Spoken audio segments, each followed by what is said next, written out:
Oke, balik lagi di channel gue, di channel Ronald ya teman-teman. Salam satu aspal. Oke, apa kabar nih teman-teman semua dimanapun kalian berada? Gue harap semuanya selalu sehat ya.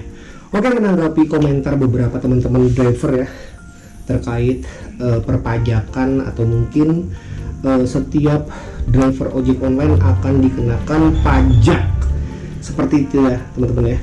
Jadi seperti komentar dari teman Bang Ismail ya, Bang Ronald bikin konten perpajakan dong. Masa tukang ojek aja disuruh bayar pajak yang pendapatannya nggak pasti? PT Gojek tahunnya komisi 20% lebih mulu, sedangkan bonus harian aja nggak mau. Ini dari Bang Mahfud Mawardi. Bahas tentang Gojek kena pajak atau NPWP Bang. Jadi kita mau coba ngebahas ya di sini ya. Jadi beberapa hari yang lalu juga gue sudah dapat notifikasinya. Status pembuatan verifikasi NPWP Anda, rekan mitra, kami menginformasikan bahwa proses pembuatan verifikasi NPWP Anda telah berhasil. Jadi di sini gue sudah punya NPWP ya teman-teman ya. Gue juga buatnya online gitu loh. Jadi gitu ya teman-teman ya. Jadi langsung aja kita masuk ke topik pembahasan. Kok driver Gojek kena pajak ya? Kok driver Gojek harus bayar pajak ya? Jadi memang yang gue baca setiap pekerja ya, setiap pekerja atau mungkin penghasilan di atas 4.500.000 akan dikenakan pajak oleh pemerintah. Tapi kita nggak mau bahas sampai di situ dulu teman-teman. Kita akan bongkar dulu sumbernya dari mana dan infonya dari mana gue dapat. Jadi kita akan bacain di sini mengenal dan menghitung pajak driver ojol atau mungkin Gojek ya di sini teman-teman ya. Driver ojol merupakan mitra kerja perusahaan ojol. Akhir-akhir ini dihebohkan berita pengenaan pajak driver ojol. Lalu bagaimana ketentuan pajak driver ojol menurut peraturan perpajakan? Bagaimana perhitungannya? Dan kita akan simak ulasannya berikut ini teman-teman. Pajak driver ojol yang dikenakan oleh perusahaan ojol dapat berupa pajak penghasilan atau dalam kurung PPH. Pasal 21 atas pegawai tidak tetap atau tenaga kerja lepas. Sebagaimana diatur dalam Peraturan Direktur Jenderal Pajak Nomor 16 /PJ /2016, pegawai tidak tetap atau tenaga kerja lepas adalah pegawai yang hanya menerima penghasilan apabila pegawai yang bersangkutan bekerja. Pasti teman-teman di sana bertanya, kita kan mitra Bang ya. Jadi ntar dulu teman-teman, tahan dulu. Berdasarkan jumlah hari bekerja, jumlah unit hasil pekerjaan yang dihasilkan atau penyelesaian suatu jenis pekerjaan yang diminta oleh pemberi kerja, penghasilan driver ojol yang merupakan objek PPH pasal 21 dapat berupa upah harian, upah mingguan, upah satuan, upah borongan, atau upah yang dibayarkan secara bulanan. Sementara kita gajinya harian ya teman-teman ya. Tapi tahan dulu teman-teman. Dalam pasal 9 Peraturan Direktur Jenderal Pajak Nomor 16 /PJ /2016, dasar pengenaan dan pemotongan pajak driver ojol berupa PPH pasal 21 atas pegawai tidak tetap atau tenaga kerja lepas, yaitu jumlah penghasilan yang melebihi 450.000 sehari.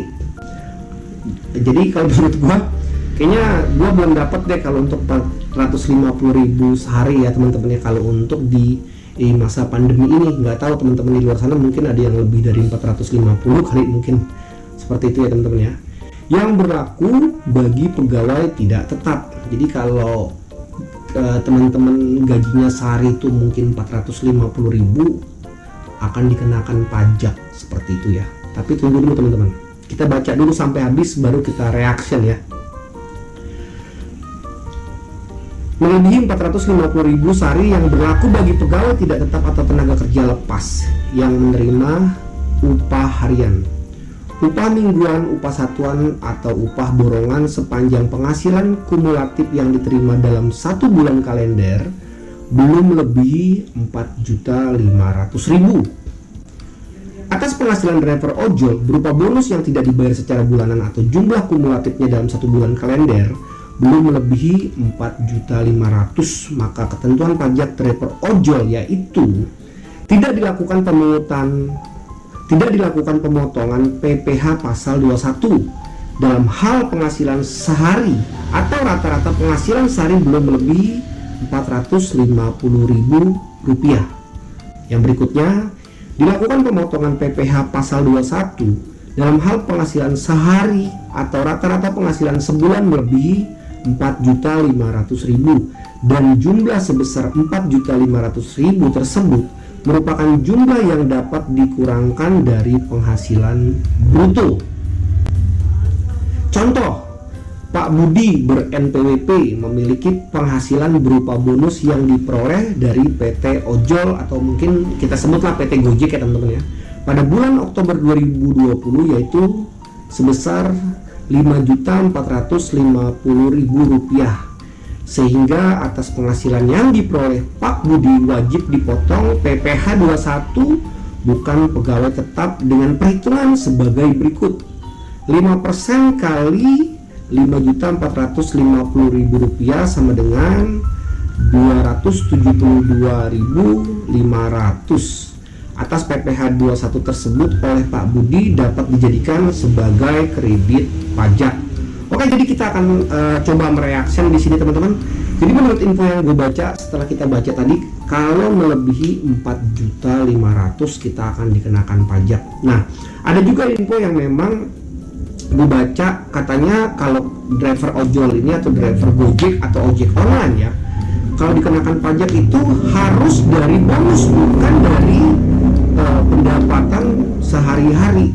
Nah, setelah gue baca sumbernya ternyata tidak dari bonus saja teman-teman. Jadi ketika memang gaji harian atau dihitung per bulan ya, diakumulasi dari tanggal 1 mungkin sampai tanggal 30 itu nanti melebihi 4.500.000, itu kita akan dikenakan pajak.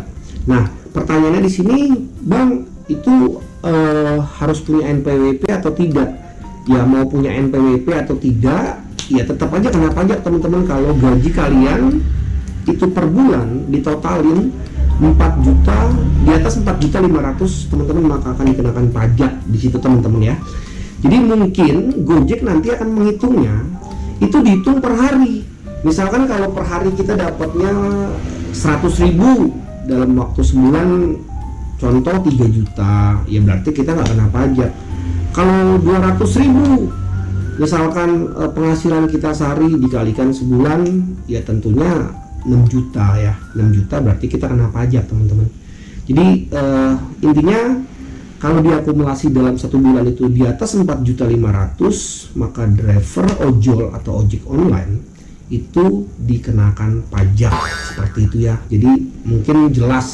Nah, di sini juga gue memang belum tahu seperti apa kronologinya di sistem Gojek, tapi menurut sumber yang gue baca atau di blog-blog perpajakan seperti itu kira-kira pemotongannya akan terjadi. Jadi kalau teman-teman masih di bawah 4.500.000 akumulasi per bulannya, itu kayaknya nggak kena pajak.